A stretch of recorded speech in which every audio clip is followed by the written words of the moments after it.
Perlawanan Palestina melalui berbagai faksinya terus melakukan konfrontasi terhadap pasukan pendudukan Israel di jalur Gaza. Akibat serangan itu, puluhan tentara Israel dan kendaraan militernya hancur.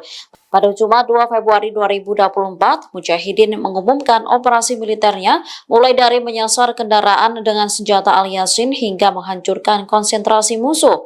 Di lingkungan Al-Amal, sebelah barat kota Khan Yunis, Brigade Al-Hasa menargetkan pengangkut pasukan Zionis dengan peluru Al-Yasin 105.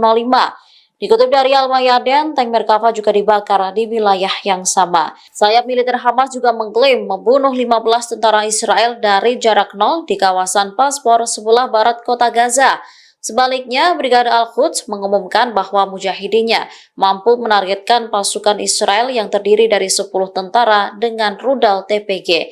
Brigade tersebut juga menargetkan kumpulan tentara dan kendaraan pendudukan di sebelah barat Khan Yunis dengan mortir 60 mm.